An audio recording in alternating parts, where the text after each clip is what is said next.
Հայաստանը ես եմ նախաձեռնության ղեկավար Նայիրի Սարգսյանը մասնակցել է փոքր եւ միջին ձեռնարկատիրության համագործակցության ասոցիացիայի կազմակերպած հանդիպմանը փոքր եւ միջին բիզնեսի ներկայացուցիչների հետ։ Հանդիպման ընթացքում քննարկվել է շրջանառության հարկի վերջին փոփոխությունների բացասական ազդեցությունը եւ վարչարարությունը, ստուգումներով պայմանավորված ռիսկերը եւ դրանց բացասական հետևանքները։ Իշխանությունները 2025 թվականից շատ ոլորտներ հանեցին շրջանառության հարկի հարկման համակարգից, ինչպես նաեւ միկրոձեռնարկատիրության հարկման համակարգից։ Առևտրի համար վարկային բեռը միջինում հավելացել է 33%-ով, հանրային սննդի համար 57%-ով, ծառայությունների համար գրեթե կրկնակի, իսկ արտադրության համար 15%-ով, իսկ ամենախնդրահարույց իրավիճակը փաստաթուղթ ապրանքների ձեռքբերման համար տուգանքների կիրառումն է, այսինքն, եթե հարկային մարմինը գույքագրում է իրականացնում եւ ապրանքային ավելցուկ բացահայտում, տուգանում է 20%-ով, իսկ պակասորդը հայտնաբերելու դեպքում տուգանում 50%-ով։ Բազմաթիվ օբյեկտիվ պատճառներից ելնելով փաստաթղթավորում չեն կարողանալու անել ՀՄԶ-ները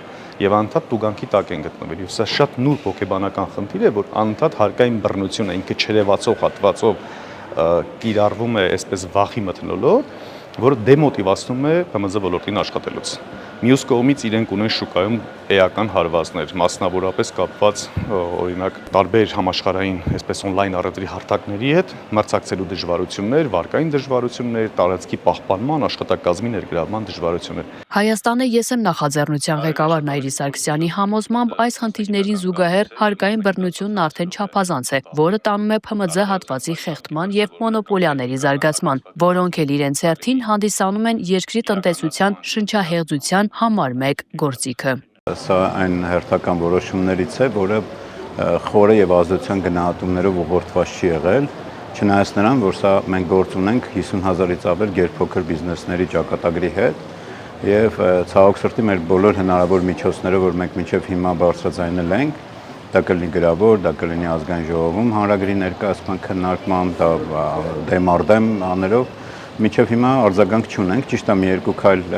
ոնց որ արվեց կառավարության կողմից այդ աջակցության ծրագրերով եւ այլն,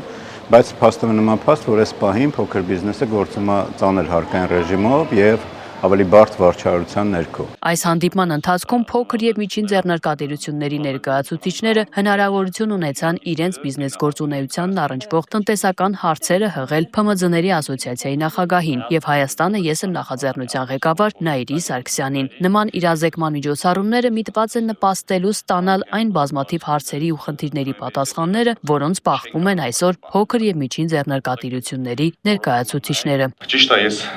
այսօր որպես հրավիրյալ անձ, որպես աուդիտորների պալատի ղեկավար եմ, բայց